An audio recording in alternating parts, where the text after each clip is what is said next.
Bonjour chers élèves, ravi de vous retrouver dans une nouvelle leçon. La leçon d'aujourd'hui portera sur la focalisation. L'objectif c'est de reconnaître les types de focalisation employés dans les textes littéraires. Les textes que nous allons étudier sont tirés de la boîte à merveilles d'Ahmed Sefriwi, d'Antigone de Jean Anouilh et du dernier jour d'un condamné de Victor Hugo. Commençons, chers élèves, par la première étape de la leçon, à savoir l'observation et le repérage. La première consigne: lis les textes ci-dessous et remplis le tableau ci-après. Le premier texte. La vieille dame qui tricote à côté de la nourrice qui a élevé les deux petites, c'est Eurydice, la femme de Créon. Elle tricotera pendant toute la tragédie jusqu'à ce que son tour vienne de se lever et de mourir. Elle est bonne, digne, aimante, et il ne lui sera d'aucun secours. Donc, qui écrit? Bien sûr, c'est Jean Anouilh qui parle. Le prologue de qui? D'Eurydice. Qui voit dans ce texte? C'est le prologue. Il voit qui? Il voit Eurydice. Donc les indices du texte, donc la troisième personne, donc la vieille dame, elle, le prologue c'est tout, donc le présent et le futur, donc tricote, a élevé, donc le passé composé, et le futur tricotera. Donc le narrateur, il sait tout, le passé, le présent et le futur des personnages. Donc dans ce cas-là, donc la focalisation, c'est la focalisation 0. Donc on parle de focalisation 0 lorsque le narrateur sait tout, voit tout, sait tout, le présent, le passé, le futur de ses personnages. Il connaît les pensées et les sentiments, même les plus secrets de ces personnages. Donc, focalisation 0, le narrateur en sait plus que le personnage. Deuxième texte. Fatma écoutait de tout son corps étendu, ses yeux suivaient chaque geste, ses doigts esquissaient inconsciemment des mouvements brefs. Aux soupirs de ma mère, elle répondait par des soupirs, aux hochements de tête par des hochements de tête. Le récit s'arrêta court. Fatma, la main droite sur la joue, la main gauche sur le cœur, répétait Allah, Allah, Allah. Donc, qui écrit? Donc, Ahmed Sefriwi, qui parle Sidi Mohammed. Il parle de qui? De Fatma et de sa mère. Qui voit? Donc cette scène est vue par qui? Par Sidi Mohammed lui-même. Il voit qui? Il voit Fatma et sa femme. Les indices du texte, donc la troisième personne, donc Fatma, elle, Sidi Mohammed observe de loin les gestes des deux femmes, de Fatma et de sa mère, donc les soupirs, les hochements de tête, etc., sans comprendre le sujet de l'échange. Donc, Sidi Mohammed est dans cet extrait ressemble à un témoin qui assiste à une scène de loin. Donc, il est externe à la scène. Il ne possède pas tous les détails nécessaires à la compréhension du sujet de l'échange. Donc, focalisation externe. Le narrateur en sait moins que le personnage. Le narrateur ici, Sidi Mohammed, les personnages Fatma et sa mère. Donc, le narrateur Sidi Mohammed sait moins que les deux autres personnages du texte. Troisième extrait. J'étais demeuré à la fenêtre, immobile, perclus, paralysé.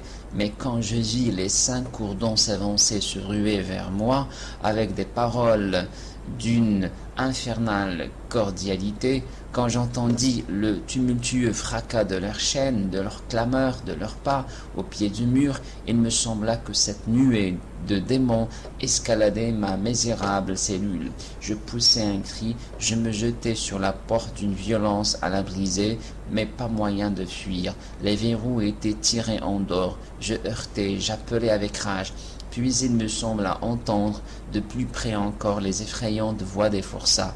Je crus voir leur tête hideuse paraître déjà au bord de ma fenêtre. Je poussai un second cri d'angoisse et je tombai évanoui. Donc qui est écrit Victor Hugo, qui parle le condamné. Il parle de qui? Il parle de lui-même. Qui voit, c'est le condamné. Hein? Il voit qui? Il voit donc les 5 cordons, il voit les forçats, il voit donc sa cellule. Hein? Les indices du texte, donc la première personne, donc j'étais demeuré. Hein? Le champ lexical des sentiments, perclus, paralysé. Les verbes de perception, donc le verbe voir, entendre. Et voilà, donc, et le narrateur, donc, il est lui-même donc un personnage, il parle de lui-même, il parle des événements qui se passent autour de lui. Donc le narrateur est un personnage, donc focalisation interne. La conceptualisation. Donc qu'est-ce que la focalisation?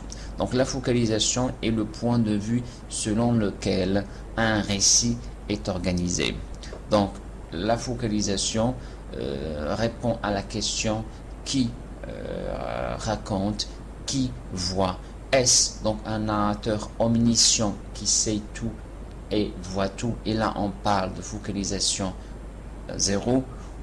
Est-ce un narrateur qui est externe à la scène, externe au récit, qui n'a pas tous les détails nécessaires, qui n'a pas toutes les informations nécessaires sur les lieux et sur les personnages? Et là, on parle de focalisation externe. Est-ce un narrateur qui est lui-même un personnage du texte? Et là, on parle de focalisation interne. Donc, les types de focalisation. En focalisation 0, le récit est raconté selon le point de vue d'un narrateur omniscient. Omniscient, ça veut dire il sait tout, il voit tout, il connaît tout de l'action et de la psychologie des personnages. Il fait un va-et-vient dans le temps et dans l'espace. Il connaît ce qui se passe, il sait ce qui se passe ici, ce qui se passe ailleurs.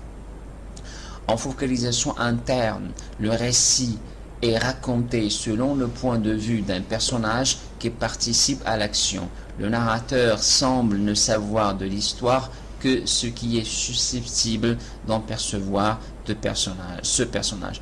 Donc, en focalisation interne, là, on a deux options. Soit le narrateur est lui-même le personnage, donc dans les récits autobiographiques, soit donc le narrateur, il adopte le point de vue de l'un de ces personnages. Et là, donc, dans le premier cas où le narrateur est lui-même le personnage, donc le pronom personnel utilisé, c'est le je. Mais lorsque le narrateur adopte le point de vue de l'un de ces personnages, là, le pronom personnel est la troisième personne. En focalisation externe, le récit est raconté selon le point de vue d'un personnage qui ne participe pas à l'action. Donc, elle est externe à l'action. Le narrateur semble ne savoir de l'histoire que ce qui est susceptible d'en percevoir ce témoin extérieur. Cela permet de restreindre, de limiter le champ de vision et de ne pas donner certaines informations. Chers élèves, passons donc à l'appropriation. Détermine le type de focalisation ou point de vue. On dit focalisation et on dit aussi point de vue littéraire, si vous voulez. Donc, premier texte. L'homme élégant est descendu de la limousine, il fume une cigarette anglaise, il regarde la jeune fille au feutre d'homme et aux chaussures d'or, il vient vers elle lentement, c'est visible, il est intimidé, il ne sourit pas. Tout d'abord, il lui offre une cigarette, sa main tremble. Donc la focalisation ici, chers élèves, c'est une focalisation donc externe. Pourquoi? Il y a la troisième personne, donc il. Le narrateur est invisible, celui qui raconte, il est invisible. Il y a un manque d'informations sur l'identité de l'homme, qui est cet homme élégant, qui est cette jeune fille. Donc il y a un manque d'informations sur l'identité de l'homme et de la jeune fille. Deuxième texte. Il se mit à étudier la position de la comtesse et tomba dans une de ces méditations auxquelles se livrent les grands politiques en concevant leurs plans, en tâchant de deviner le secret de cabinet ennemi. Les avoués ne sont-ils pas en quelque sorte des hommes d'État chargés des affaires privées? Un coup d'œil jeté sur la situation de monsieur le comte Ferraud et de sa femme est ici nécessaire pour faire comprendre le génie de l'avoué. Donc, focalisation interne. Pourquoi? Parce que le narrateur se confond avec le personnage. Donc, le narrateur ici n'est pas lui-même un personnage, mais il se confond avec un personnage. Il adopte le point de vue d'un personnage. Donc, il y a le discours indirect libre, donc la phrase « Les avoués ne sont-ils pas en quelque sorte des hommes d'État chargés des affaires privées ?» Et là, je vous renvoie à la leçon des discours rapportés, publiés sur le YouTube. Il y a aussi les verbes de perception. Donc les verbes de perception, regarder, observer, entendre. Donc focalisation interne. Troisième texte. Il était à peu près 11 heures du matin, on arrivait à la mi-octobre et sous le soleil voilé, l'horizon limpide des collines semblait prêt à accueillir une averse carabinée. Je portais mon complet bleu poudre, une chemise foncée, une cravate, une pochette assortie, des souliers noirs et des chaussettes de laine à baguette bleu foncé. J'étais correct, propre, rasé à jeun et m'en souciais comme un guigneux. J'étais des pieds à la tête, le détective privé bien habillé. J'avais rendez-vous avec 4 millions. Donc la focalisation est dans ce texte est interne. Donc il y a la première personne, je, porté, les adjectifs possessifs de la première personne, donc mon. Et le narrateur se décrit, donc le narrateur décrit lui-même, il parle de lui-même. Donc le narrateur égale donc le personnage, donc focalisation interne. Quatrième texte. À un bout du bâtiment, l'avocat ouvrit une porte. À l'autre, Thérèse, dans un couloir dérobé du palais de justice, sentit sur sa face la brume et profondément l'inspira. Elle avait peur d'être attendue, hésitait à sortir.